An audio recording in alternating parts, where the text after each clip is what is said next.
Salut tout le monde, c'est Benjamin de ton banquier à domicile et aujourd'hui on va évoquer ensemble un sujet important qui revient très souvent lorsque vous allez vous lancer dans l'investissement, c'est le sujet de la holding.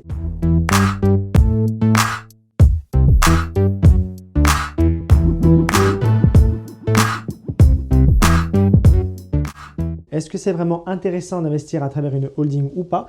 Quel est l'avantage de le faire? Il n'y a pas d'automatisation, mais c'est très important de savoir pour vous qui êtes investisseur, à quoi sert une holding dans l'investissement immobilier. Alors déjà, le terme holding, en anglais, hold, ça veut dire tenir, détenir. Donc ça va être une société qui va détenir le capital d'une autre structure. Et pour bien vous expliquer les choses, j'ai amené mon paperboard avec moi et on va faire les choses de manière schématique pour que vous puissiez comprendre quel est le principe d'une holding et comment cela doit être analysé lorsque vous vous lancez dans l'investissement.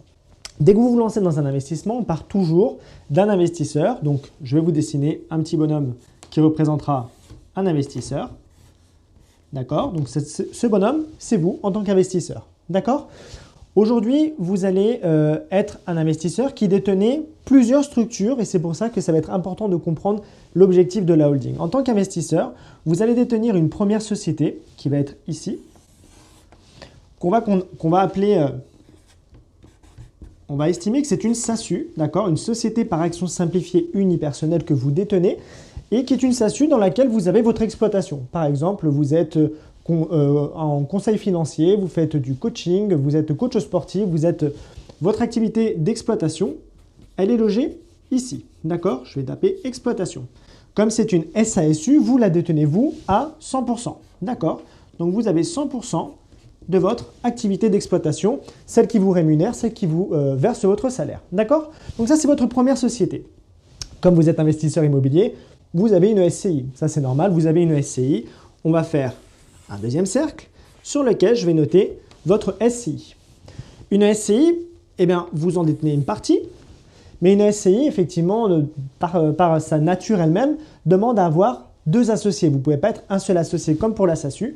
Pour la société civile immobilière, vous devez être au moins deux associés. Eh bien, on va intégrer un deuxième associé, par exemple ici, qui serait par exemple monsieur, madame, conjoint, conjointe, etc. Qui vous voulez. On aurait un deuxième associé qui rentrait dans votre SCI. Là, on est dans un schéma classique dans lequel vous n'avez pas de holding, dans lequel vous avez votre société d'exploitation en tant qu'investisseur professionnel qui vous paye votre salaire et vous avez votre SCI. Dans la SCI, vous avez par exemple logé plusieurs logements. Donc, on va mettre... voilà, je vais vous dessiner deux petites maisons. C'est juste pour dire que dans cette SCI, vous, avec l'autre associé, vous avez déjà plusieurs logements qui sont intégrés à l'intérieur. Là, on va partir dans un premier principe d'un projet d'investissement immobilier que vous avez sans holding et je vais vous expliquer après pourquoi c'est intéressant d'avoir votre holding. Imaginons que vous avez un projet immobilier qui se présente à vous très intéressant. Et vous vous dites, moi, je veux passer par la SCI pour faire cet investissement-là. Le sujet, c'est que votre trésorerie disponible que vous avez pour vous, elle est détenue par la SASU. Vous avez une société qui cartonne, qui marche très très bien, et vous avez un important excédent de trésorerie. Qu'est-ce que vous allez vous dire? J'ai trouvé un super bien, une super opération, mais je veux la passer par ma SCI. Le problème, c'est que ma trésorerie, elle est là. Qu'est-ce que je dois faire?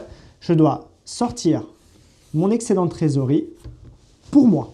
D'accord? Donc ici, on a l'excédent de trésorerie qui doit être sorti pour moi à titre personnel. Pourquoi? Parce que je vais avoir besoin de cet excédent de trésorerie pour le mettre en apport pour ma SCI. D'accord? Donc ça, c'est quelque chose qui se fait traditionnellement sans une holding. Quel est le problème que je vais avoir? L'excédent de trésorerie que je veux passer de ma SASU, que j'ai d'exploitation de mon activité professionnelle, que je vais récupérer à titre personnel, ici, je vais pouvoir le récupérer de deux façons, éventuellement en dividende ou en rémunération. Donc cet excédent de trésorerie, il va passer par la case impôt. Et la case impôt, ça veut dire, si vous avez la flat tax, ce sera 30% de flat tax. Sinon, vous passez par votre tranche marginale d'imposition, mais retenez que vous allez avoir, quoi qu'il arrive, un impact sur l'excédent de trésorerie que vous voulez sortir de votre SASU. D'accord? Donc déjà, vous avez un impact sur le montant que vous pouvez de nouveau allouer en apport. Ce montant, il est déduit des impôts. Vous le récupérez à titre personnel et vous l'intégrez en apport dans votre SCI. Là, on est dans un schéma sans holding. On va intégrer une holding. On va intégrer une holding qu'on va mettre ici. Comme je vous ai dit au début de la vidéo, la holding, c'est une société qui a vocation à détenir le capital d'une autre structure. D'accord? Donc ici, on avait notre SASU d'exploitation détenue à 100% par vous. une SCI détenue par vous et un autre associé, et il n'y avait pas de holding.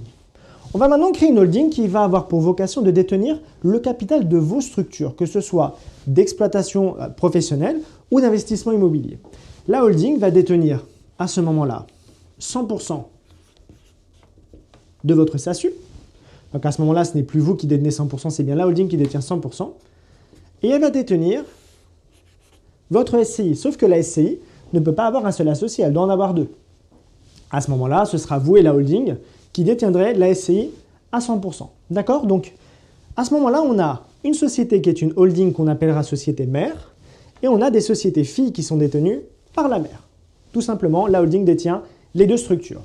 Reprenons l'exemple qu'on avait vu au tout début. Donc vous avez ce super projet d'investissement immobilier que vous voulez passer à travers votre SCI.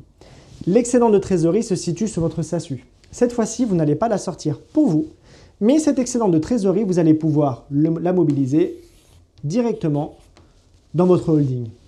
Et ensuite, la redescendre en apport pour votre SCI. L'avantage, c'est quoi? C'est que en passant par cette méthode-là, en remontant par la holding, vous n'avez plus cette flat tax ni la TMI, vous avez une fiscalité qui est beaucoup plus avantageuse. L'objectif, ça va être de pouvoir remontrer votre excédent de trésorerie sur la holding, qui ensuite pourra le réinvestir en apport pour votre SCI. L'objectif, c'est que la holding va pouvoir utiliser la trésorerie de vos différentes structures filles pour pouvoir les intégrer dans d'autres projets que vous aurez dans d'autres structures qui sont directement rattachées à la holding. Alors, qu'est-ce qu'on peut mobiliser concrètement? Par exemple, de la SASU, de la SCI, qu'est-ce que je peux mobiliser et que je peux faire remonter dans ma holding? Eh bien, on va avoir le résultat net, donc c'est-à-dire le bénéfice que dégage votre entreprise.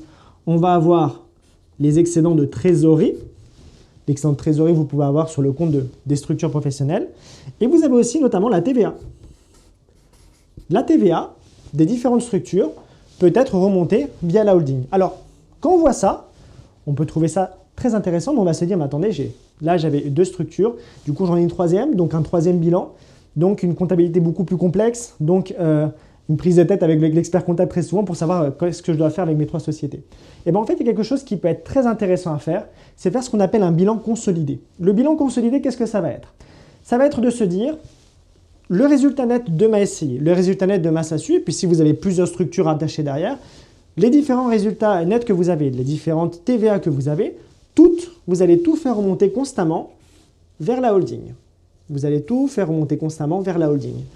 Si par exemple j'ai une SCI qui est déficitaire, eh ben, je vais remonter le déficit, je vais imputer le déficit à ma holding. Si j'ai une SASU qui est excédentaire avec un bénéfice, je vais remonter le bénéfice sur ma holding. Et à ce moment-là, je n'ai plus les trois bilans qui sont distincts, j'ai un seul bilan, ici, un seul bilan, qui sera ce qu'on appelle un bilan consolidé. C'est un bilan qui va faire le résumé de vos résultats, de vos trésoreries, de vos TVA que vous avez sur les différentes structures et qui sera impacté seulement sur un seul bilan consolidé de la holding. L'objectif à travers une holding, c'est quoi? Eh bien déjà, vous avez l'avantage fiscal si vous avez besoin de faire bouger de la trésorerie, qui est vraiment pas neutre aujourd'hui, parce que dès que vous voulez sortir de la trésorerie d'une société, votre expert comptable vous le dira, il faut le justifier, il faut l'expliquer concrètement, pourquoi vous avez besoin de cette trésorerie, qu'est-ce que c'est? Est-ce que c'est du salaire, des dividendes? Est-ce que c'est une avance sur quoi que ce soit? À ce moment-là, c'est compliqué de sortir de la trésorerie d'une structure sans passer par la case impôt. Si vous voulez sortir de la trésorerie, vous pouvez, mais vous allez passer par la case impôt. L'objectif du coup d'une holding, c'est de pouvoir avoir cette fiscalité avantageuse parce que les remontées des excédents de trésorerie d'une société fille vers une société mère est beaucoup moins fiscalisée que si vous partez sur de la rémunération à titre personnel.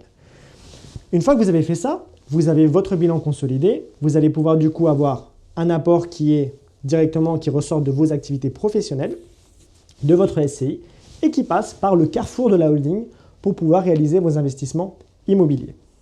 Donc là, je vous ai montré dans les grandes lignes quelle est l'utilité d'avoir une holding pour réaliser vos investissements immobiliers. Maintenant, il y a une question qui se pose pour tous les investisseurs, c'est comment est-ce que mon banquier fait l'analyse financière lorsque je présente un dossier de financement? Gardons à l'esprit toujours cette superbe maison qu'on va mettre ici. Voilà. On a une superbe maison, c'est votre projet, c'est celui que vous ciblez. D'accord? Donc c'est celui-ci. Et là, vous vous dites, mais alors attendez, moi, j'ai signé mon compromis pour cette maison. Bien entendu, lorsque vous signez votre compromis, vous allez signer ce qu'on appelle une clause de substitution, très importante, parce que dès que vous signez votre compromis à ce moment-là, vous n'avez toujours pas sur quelle structure vous allez le faire. Est-ce que je le fais via la SCI? Est-ce que je le fais en direct ou est-ce que je le fais via la holding? Donc toujours signer une clause de substitution. À ce moment-là, vous pourrez faire les modifications sur la personne qui achètera finalement la très belle maison que vous envisagez. Donc je suis le banquier, vous venez me voir, voilà, Benjamin, je viens te voir, je vais acheter cette super maison, voilà le schéma que j'ai.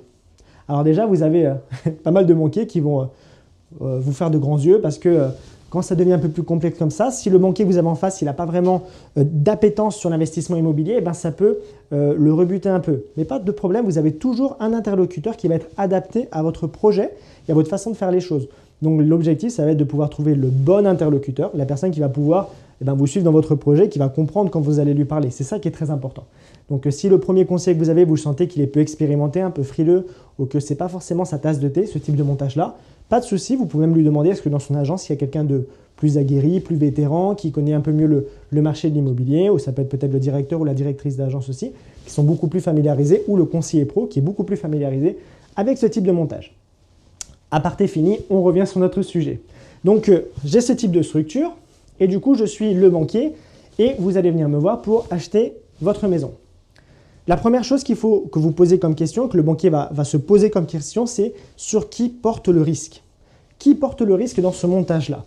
Si aujourd'hui je regarde ce montage-là, la SASU, finalement, c'est pas elle qui va tenir la maison. Elle ne va pas détenir la maison. Soit vous allez acheter en direct en nom propre, soit via la SCI, soit via la holding. Mais la SASU ne va pas détenir le bien. Donc on pourrait penser dans une première approche, du coup je peux enlever la SASU de mon équation de l'analyse du banquier, parce que la SASU n'est pas elle qui va détenir le bien. Eh bien, c'est faux. Il y a énormément. Ce qu'il faut comprendre, c'est que l'analyse du banquier, dès qu'il va devoir passer par ce type de montage-là, elle doit être plus poussée sur tous les aspects. Déjà, première question que le banquier va vous poser, c'est qui va détenir le bien? Est-ce que vous allez faire détenir le bien par la holding? Est-ce que vous allez faire détenir le bien par la SCI? Est-ce que vous l'achetez en direct? Selon à l'endroit où on se situe dans le schéma, déjà vous donnez une première réponse. Il n'y a pas de réponse spécifique, c'est vraiment par rapport à votre projet. Vous allez savoir comment vous allez acheter votre bien. Et le banquier va se poser plusieurs questions. Première question qu'il va se poser, c'est, vous, quoi qu'il arrive, vous serez caution. Quoi qu'il arrive, on vous prendra caution personnelle. Vous serez caution que vous achetez via la SCI ou via la holding, ou si vous êtes en direct, en nom propre, c'est vous qui vous engagez. Donc la première chose que va faire le banquier, c'est poser des questions sur vous. Les questions qu'il va vous poser, quels sont vos revenus? Quel est votre patrimoine? Quel est votre taux d'endettement? Quelle est votre expérience dans l'immobilier? Comment est-ce que vous avez réussi à dénicher cette affaire? Toutes ces questions, il faut vous y préparer parce que c'est des questions que le banquier va vous poser. Et vous voyez que pour l'instant, je suis en train de vous poser des questions qui vous concernent vous, donc théoriquement, vous avez toutes les réponses. Donc là, dès que le banquier va venir vous voir, voilà, moi je suis votre banquier, puis je vous dis, explique-moi, qu'est-ce que tu fais quelle est ton activité, quel est ton salaire, quelle est ton expérience. Et à ce moment-là, il va falloir présenter les choses de manière très professionnelle, très carrée. Il faut que vous connaissiez les réponses. Si vous ne connaissez pas les réponses, vous allez donner une première impression à votre banquier que vous ne maîtrisez pas le sujet. Et surtout, que vous ne maîtrisez pas le sujet que vous devriez maîtriser à 100%, c'est vous. Que vous puissiez avoir parfois des petites lacunes sur certains détails du dossier, il ne faut pas les avoir, mais si vous les avez, le banquier, il est humain, il peut comprendre ces choses-là. Mais si vous ne savez pas quel est votre salaire, depuis combien de temps vous bossez dans votre société, si votre société dégage un bénéfice ou pas, ça commence à être compliqué parce que le banquier ne sait pas trop à qui il a affaire. Donc première chose, sachez que vous allez passer effectivement par des questions qui vous concernent vous à titre personnel pour savoir quels sont vos revenus, quelle est votre surface patrimoniale, est-ce que vous avez des biens, est-ce que vous n'en avez pas, est-ce que vous êtes endetté, est-ce que vous avez un taux d'endettement qui est important. Donc ça va être la première case par laquelle on va passer, c'est la personne physique qui est au centre de tout ce montage-là. Une fois que je suis passé par la personne physique, vous allez évoquer votre rémunération. Votre rémunération, rappelez-vous, elle part de votre SASU dans cet exemple-là. Alors, elle pourrait partir d'autres structures, mais ici, dans notre exemple, elle part de votre société dont vous êtes le gérant et que vous exploitez. Si vous dites que vous tirez un revenu de cette société, le banquier va vous poser des questions sur votre société. C'est obligatoire. Depuis combien de temps vous avez créé votre société? Est-ce qu'aujourd'hui, elle dégage du bénéfice? Est-ce qu'elle a des fonds propres? Est-ce que vous avez des salariés? Est-ce qu'elle se développe? Donc, vous voyez, première question, c'est sur vous. Deuxième question, ça va être sur l'activité. Et pourquoi sur votre société? Vous allez me dire, mais attendez, c'est bien Benjamin, je ne comprends pas. Là, moi, je voulais juste qu'on m'explique par rapport à la holding. Moi, je vais dire à mon banquier que j'ai une holding qui détient ma SCI et ma SASU. Je vais dire que j'ai les sous pour mon apport. Je n'ai pas besoin, je n'ai pas envie de rentrer dans cette explication-là. Oui, mais tout est lié. Vous avez un groupe qu'on appelle un groupe risque dans le secteur bancaire. Donc, ça veut dire que c'est vraiment un groupe qui est rattaché à votre personne physique. Donc, le banquier doit tout comprendre. plus vite vous lui expliquez les choses, plus c'est clair dans son esprit, plus vite dans sa tête il va faire ce schéma-là, et plus facilement vous allez obtenir votre crédit. Donc votre SASU, votre société dont vous êtes le gérant et que vous exploitez, vous êtes à 100% dans le capital, eh bien, il faut que vous arriviez à expliquer les chiffres. Pareil, ce qu'on préconise selon les banques, c'est que votre société, dès que vous allez vous présenter, il faut que vous ayez 2 ou 3 ans déjà de bilan avec vous. 2 liasses fiscales ou 3 liasses fiscales, c'est encore mieux, parce que ça montre que votre société elle est déjà créée depuis un moment. Ça nous permet d'avoir une visibilité sur l'historique de votre activité. Et ça, derrière, ça rassure le banquier. Si votre société, vous l'avez créée il y a 6 mois, eh ben, lorsque vous allez commencer à poser des questions ici, si vous l'avez créée il y a 6 mois, vous n'avez pas encore de bilan. Donc, vous n'avez pas encore de bénéfices, pas encore de résultats. On n'a pas encore de visibilité sur ça. Est-ce que votre salaire que vous percevez sur ça, sur cette société, il est vraiment garanti? On ne sait pas. Donc, réfléchissez bien à toutes ces questions que votre banquier va vous poser. Ça peut être très intéressant, notamment avant votre rendez-vous bancaire, de faire le point avec votre expert comptable sur le bilan de votre société, qui puisse vous expliquer les grandes lignes, les points à mettre en avant, que ce soit les fonds propres, la rentabilité, le bénéfice, parce que c'est des points que votre banquier va regarder. Et si vous arrivez déjà en avance en lui expliquant les chiffres de votre société que vous exploitez, votre banquier il est rassuré. Il se dit, j'ai en face de moi un investisseur qui est professionnel. D'accord?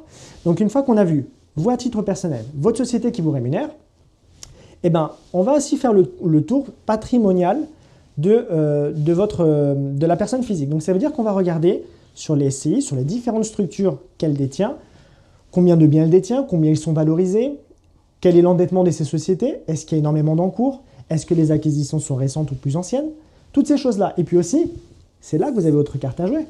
Si vous êtes investisseur immobilier, vous avez sûrement appliqué des stratégies d'investissement immobilier dessus qui font que vous avez dégagé plus de rentabilité. Et à ce moment-là, vous allez pouvoir dire directement à votre banquier, moi par exemple sur ma SCI, j'ai fait de la colocation, j'ai fait de la location courte durée, j'ai fait du co-living, j'ai fait plusieurs choses, voilà la rentabilité que j'en sors, voilà les chiffres que j'en tire chaque jour. Et puis à ce moment-là, vous pouvez même lui présenter vos relevés de compte en disant, voyez le cash flow que je dégage à travers les précédents investissements que je fais, donc je suis quelqu'un qui maîtrise mon sujet. Donc l'objectif, c'est qu'à chaque fois que vous allez devoir évoquer des points qui vous concernent, vous soyez au top pour pouvoir vraiment montrer à votre banquier que vous êtes quelqu'un qui comprend ce qu'il fait, quelqu'un qui a déjà une approche d'investisseur professionnel. Quand vous allez arriver à la holding, on va se retrouver dans 2 situations. Donc, si on continue notre schéma, ici, pensez effectivement à votre patrimoine. Pensez que votre patrimoine, votre banquier va faire le tour sur votre patrimoine, ce qui est normal. Une fois qu'on a fait le tour de ça, vous allez me dire, Benjamin, on a parlé de moi, de la SASU, de la SCI, ma maison de rêve, elle m'attend toujours, et la holding. Qu'est-ce que j'en fais de la holding? La holding, il va y avoir 2 situations. On va résumer ça à 2 situations. Est-ce que votre holding est une holding active, est une holding passive? Je vous explique. Est-ce que votre holding, elle va détenir, par exemple, la SCI qui va acheter le bien, sans pour autant s'occuper de l'exploitation? Imaginons que, par exemple, vous allez acheter un bien sur lequel vous allez faire de la location courte durée, du Airbnb, par exemple. Ce bien, il va encaisser des revenus. À ce moment-là, il faudra se poser la question. Si je passe par la SCI, c'est la SCI qui touche les revenus. Donc à ce moment-là, l'activité de location courte durée, c'est bien sur la SCI, pas sur la holding. La holding, elle ne fait que détenir la SCI qui, elle, détient le bien et sur lequel vient se greffer les revenus que vous allez toucher de ce bien-là. Donc à ce moment-là, la holding, elle détient le bien, mais elle ne va pas percevoir de revenus de ce bien-là que vous allez acquérir. Donc on parle de holding passive. Donc c'est-à-dire que c'est une holding qui détient seulement les parts de la SCI. Donc à ce moment-là, votre banquier, qu'est-ce qu'il va regarder sur la holding? Il va regarder le niveau de capitalisation de la holding, les fonds propres, savoir comment vous avez investi dessus. Mais il va surtout regarder sur la SCI comment ça se matérialise, les revenus fonciers prévisionnels que vous allez avoir. Parce que finalement, le risque va plus se porter sur la SCI. Si vous avez une holding active, on oublie la SCI, la holding détient le bien directement. C'est-à-dire que c'est la holding qui achète le bien sans passer par la SCI. Donc c'est-à-dire que cette fois-ci, les revenus fonciers, ils ne vont plus passer sur la SCI, mais ils vont remonter jusqu'à la holding directement. Donc ça veut dire qu'à ce moment-là, la holding détient le bien et en plus, elle perçoit les revenus. Donc à ce moment-là, elle est une holding active. C'est-à-dire que la holding, elle a en plus du fait de détenir le bien, elle a une activité dite commerciale liée au Airbnb. Donc à ce moment-là, selon la personne qui va percevoir les revenus, quand je dis la personne, c'est la personne morale qui va détenir les revenus fonciers, on va savoir si la holding elle est passive ou active. Et selon si elle est passive ou active, le curseur du banquier va bouger. Si la holding ne fait que détenir le capital des sociétés qui, elles, détiennent les biens qui permettent de percevoir des revenus, on va faire descendre le curseur plutôt sur cette partie-là. Si la holding détient en direct le bien qu'elle perçoit elle-même les revenus, on fait remonter le curseur du risque sur la holding. Ce qu'il faut savoir, c'est qu'aujourd'hui, si vous ne faites pas de bilan consolidé, vous pouvez parfaitement le faire, ça se fait beaucoup, les investisseurs le font. Le banquier va vous demander le bilan d'une holding. Je ne sais pas si vous avez déjà vu le bilan d'une holding, mais une holding qui n'a pas d'activité professionnelle, son bilan, finalement, c'est un bilan dans lequel il y a des fonds propres. Il y a des fonds propres, il y a un petit peu d'amortissement, un petit peu de défiscalisation, mais globalement, c'est un bilan, on va surtout regarder les fonds propres. Pourquoi ? Parce que les fonds propres, c'est justement ce que vous avez investi en capital dans cette structure, et c'est ce qui montre la solidité financière de la holding. C'est ça qu'on va regarder. Par contre, si la holding elle a une activité professionnelle, on va regarder bien sûr les fonds propres, mais on va regarder son compte de résultat beaucoup plus précisément. On va aller regarder son chiffre d'affaires, sa rentabilité, ses charges, comme on regarderait une société d'exploitation classique. Donc vous voyez, il y a énormément de choses à prendre en compte sur ce que vous allez faire sur la holding, parce que lorsqu'on entend une holding, on entend tout de suite, oui, une holding c'est quelque chose qu'il faut faire si je me lance dans l'investissement. Vous voyez, selon votre projet, selon le montage que vous allez faire, vous avez plus ou moins besoin d'une holding, mais effectivement, si vous montez une holding, c'est de vraiment savoir quel va être l'objectif de cette holding. L'avantage que vous avez avec une holding aussi, c'est que ici, Nessie, vous devez être au moins 2 associés, mais une holding, vous pouvez avoir une SASU pour créer une holding. SASU, ça veut dire un seul associé, donc c'est vous. Donc ça veut dire que finalement, c'est assez transparent, c'est vous qui êtes derrière, il n'y a personne d'autre. Sachez qu'effectivement, par contre, dès que vous passez par ces montages-là, ça prend un peu plus de temps à la banque pour statuer sur votre dossier, ce qui est normal. Vous avez vu l'analyse qu'on a dû faire. Si j'ai enlevé la holding, si j'ai enlevé la SASU, que vous empruntez en direct avec votre SCI, que je fais un schéma simple avec seulement 2 parties, la banque, c'est assez classique comme montage, elle sait le faire. Dès qu'on passe par une holding, le risque, il est réparti sur plusieurs acteurs, donc ça prend un peu plus de temps. Mais tant que vous arrivez à répondre à toutes ces questions-là, à ce moment-là, vous permettrez à la banque d'avoir une visibilité globale sur votre projet et de comprendre pourquoi vous voulez créer votre holding. La holding a le gros avantage, comme je le disais au début, effectivement fiscal, en cas de remontée de trésorerie, par rapport au fait que si vous voulez sortir à titre personnel, et bien là, passez par la case impôt. Voilà tout ce qu'on devait voir aujourd'hui sur la holding. On rentrera bien entendu beaucoup plus en détail sur la partie fiscalité dans nos formations, donc je vous invite à revoir dans nos formations ce détail-là. En attendant, likez, abonnez-vous, cliquez sur la petite cloche pour avoir tous nos contenus et toutes nos notifications. Et puis je vous dis à très bientôt pour une prochaine vidéo. Ciao.